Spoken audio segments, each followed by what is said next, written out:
Knee pain, back pain, shoulder pain, ఎటువంటి మొండి నొప్పులనైనా తగ్గించే clinic Indo British advanced pain clinic. మా కాలేజెస్ ఏదైతే కాలేజ్ ఉందో 2000 సంవత్సరంలో దాన్ని స్టార్ట్ చేసాము ఆ కాలేజ్ని. సిన్స్ 2000 అంటే అప్పటి నుంచి ఇప్పటిదాకా మా మీద ఎటువంటి ఆరోపణలు లేవు. అది మాకు అక్కడ ఒక 50 acres ల్యాండ్ ఉంది. దాంట్లోనే ఒక 15 acres రింగ్ రోడ్కి కూడా పోయిన సందర్భం మీకు చెప్తున్నాను. ఇలా ఇవేంటంటే అప్పుడు గ్రామ పంచాయత్ పర్మిషన్లు తీసుకున్న తర్వాత హెచ్ఎండిఏ పరిధిలోకి వచ్చినాక హెచ్ఎండిఏ పరిధిలోకి వచ్చాయి కాబట్టి రెగ్యులరైజ్ చేసుకోండి అని కూడా చెప్పిండ్రు. 2014-15 ప్రాంతంలో రెగ్యులరైజేషన్ కూడా మేము అప్పుడు ₹1,00,00,000 కట్టి ఉంది. అయితే అప్పుడు ఎవ్రీవేర్ అంటే తెలంగాణ వ్యాప్తంగా ఉన్న కట్టడాలకు ఏ విధంగా రెగ్యులరైజ్ చేస్తుండ్రో అని ఒక కోర్టులో పిల్ వేయడం జరిగింది. దాంతో అది ఇప్పుడు సుప్రీంకోర్టులో ఆగి ఉంది. ఇప్పుడు నా ఒక్క కాలేజ్ కాదు ఇది, ఇలా 166 కాలేజీలు, ఇంజనీరింగ్ కాలేజ్ అనుకోండి, మెడికల్ కాలేజ్ అనుకోండి, 111 జీవోలు ఉన్న కాలేజీలు అనుకోండి, ఇట్లా ప్రతి ఒక్క కాలేజు ఈ విధమైన ఇబ్బందులతో ఉంది. దీనికి ఇంకా ముఖ్యంగా ఒక సందర్భంలో మాకు ఇంజనీరింగ్ కాలేజీలకు అంటే ఏఐసిటి అనే సంస్థ మాకు పర్మిషన్స్ ఇస్తుంది, సీట్స్ అడిషనల్ ఇవ్వాలన్నా డిక్రీజ్ చేయాలన్నా వాళ్ళు ఇస్తారు. ఒకసారి వాళ్ళు కూడా రాశారు, మళ్ళీ వీళ్ళు రెగ్యులరైజ్ కాలేదు అని స్టేట్ గవర్నమెంట్ రాస్తే స్వయాన ముఖ్యమంత్రి గారు అప్పుడున్న కేసీఆర్ గారు ఒక 3 సార్లు ఆయన స్వయంగా ప్రతి ఇయర్ 3 సంవత్సరాలు కంటిన్యూస్గా మేము రెగ్యులరైజ్ చేయడానికి ప్రయత్నం చేస్తున్నాము.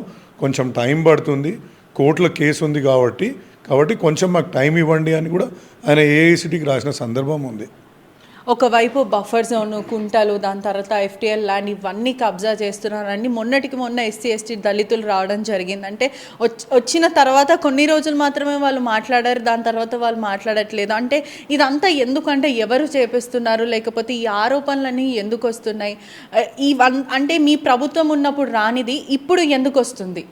మళ్ళీ మీకు క్లారిటీ చెప్తున్నాను.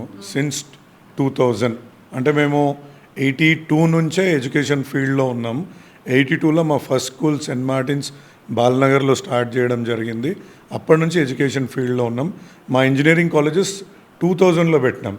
అంటే 2014కి 14 years ముందే మా ఇంజనీరింగ్ కాలేజెస్ ఉన్నాయి అక్కడ. అది క్లారిటీగా మీరు తెలుసుకోండి. ఈ కేసీఆర్ గారి ప్రభుత్వం 2014 to 2023 వరకు ఉంది. సో అందులో మాకు ఒక న్యూ కాలేజ్ కూడా వచ్చిన సందర్భం లేదు. కాబట్టి దయచేసి మాకు ఎప్పుడో 2000లో అంటే అప్పుడు చంద్రబాబు నాయుడు గారి హయాంలో మాకు కాలేజ్ వచ్చింది. దాని తర్వాత వైఎస్ రాజశేఖర రెడ్డి గారు ఉన్నారు, తర్వాత కిరణ్ కుమార్ రెడ్డి గారు ఉన్నారు, కేసీఆర్ గారు ఉన్నారు, ఇప్పుడు రేవంత్ రెడ్డి గారు ఉన్నారు. సో ఈ దళితులు మా కాలేజ్ దగ్గరికి అయితే దళితులు అనే వాళ్ళు ఎవరు రాలేదమ్మా. మాకు దళితులతోటి ఎటువంటి ఇబ్బందులు లేవు, ఏ రకమైన ఇష్యూస్ కూడా లేదు. అండ్ ఈ భూమి కూడా మేము కొన్నది 95లో కొన్నాం. అప్పుడు ఎఫ్టీఎల్ పరిధి అనే నిర్ధారణ కూడా ఎక్కడ కూడా చేసి లేదు. అప్పుడు మేము ఈ ల్యాండ్ కొన్నప్పుడు సరే ఒక కాలేజ్ పెట్టుకోవచ్చు అనే ఉద్దేశంతో కొన్నాం. కానీ సబ్సిక్వెంట్లో 2013లో ఈ యొక్క ఎఫ్టీఎల్ బౌండరీస్ వేయడం జరిగింది. ఇందులో ముఖ్యంగా ఒకటి గమనించాలి మీరు, ఏంటంటే కబ్జాకు పెట్టుకుంటున్నాం అంటే ఏ గవర్నమెంట్ ఇందులో 1 ఇంచ్ గవర్నమెంట్ పట్టా ఉన్నా నా కాలేజ్ని నేను మన తెలంగాణ ప్రభుత్వానికి రాసియడానికి సిద్ధంగా ఉన్నా. ఇందులో ఏముంటుందంటే ఎఫ్టీఎల్లో గవర్నమెంట్ చెరువు భూమి ఎంతైతే ఉంటుందో తర్వాత ప్రైవేట్ భూములు కూడా శిఖం భూములు అంటారు వాటిని, అవి మా పట్టా ఉంటుంది. కానీ అందులో ఫుల్ ట్యాంక్ లెవెల్ వచ్చినప్పుడు అందులో నీళ్ళు వస్తాయి. సో ఇంతకుముందు పూర్వకాలంలో ఏంటంటే ఎండాకాలం పంట వేసుకోవచ్చు, వర్షాకాలంలో నీళ్ళు రావడానికి వదిలేయాలి. ఇప్పుడు కూడా మేము ఆ శిఖం ల్యాండ్ని మా పట్టాని ఆ శిఖం ల్యాండ్లో ఓన్లీ మేము అది ప్లే గ్రౌండ్స్ కోసమే అలాగే వదిలేసి పెట్టినాం. అది అందులో ఎటువంటి కట్టడాలు లేవు. సుధీర్ రెడ్డి మరియు మాజీ సర్పంచ్ ఈశ్వర్ కూడా ఆరోపిస్తున్నారు, వీళ్ళంతా కబ్జాదారులు, ప్రజల పక్షాన వీళ్ళు నించోరు అని. ఇవన్నీ ఎందుకు వస్తున్నాయి అంటే అధికార దుర్వినియోగము, వీళ్ళ వెనకాల కేటీఆర్ ఉన్నారు కాబట్టి వీళ్ళు ఇంత విచ్చలవిడిగా చేస్తున్నారు, ప్రజల సొత్తు అక్రమంగా లాక్కుంటున్నారు అంటున్నారు.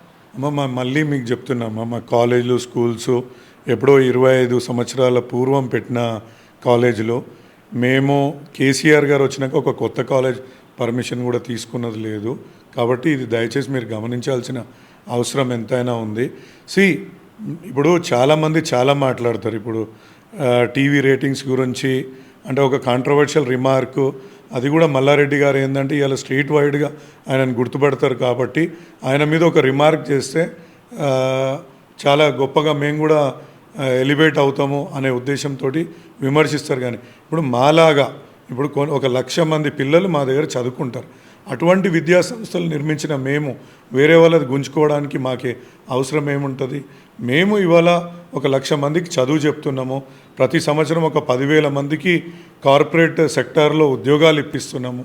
ఇలా ఇంత గొప్ప పని చేస్తున్నాం. అదేవిధంగా మా హాస్పిటల్స్ ద్వారా ఎన్నో సేవా కార్యక్రమాలు, అంటే ఎంతోమంది పేదలు ఇవాళ మేము మా అరుంధతి ఇన్స్టిట్యూట్ ఆఫ్ మెడికల్ సైన్సెస్లో ప్రతిరోజు ఒక 1000 మంది ఉచితంగా వచ్చి అక్కడ వైద్య సహాయం పొందుతున్నారు. రోజు ఒక 15 ఆపరేషన్లు చేస్తున్నాం. ఈవెన్ ఓపెన్ హార్ట్ సర్జరీ లాంటిది కూడా మేము చేస్తున్నాం. ఇటువంటిది వీళ్ళు ఒక్కటన్నా చేసి వీళ్ళు మాట్లాడితే గొప్పగా ఉంటుంది. రాజకీయం కోసం మాట్లాడి వాళ్ళ ఎలివేషన్ కోసం మల్లారెడ్డి గారినో నన్ను అంటే మేము ఎలివేట్ అవుతాం కాబట్టి అని చెప్పే అవకాశాలు ఎక్కువ ఉంటాయి కాబట్టి వాళ్ళు అలా మాట్లాడుతుంటారు. మరిన్ని వీడియోస్ కోసం ఛానల్ ని సబ్స్క్రైబ్ చేయండి. లేటెస్ట్ అప్డేట్స్ కోసం వాట్సాప్ ఛానల్ ని ఫాలో చేయండి. అండ్ లింక్ డిస్క్రిప్షన్ లో ఉంది.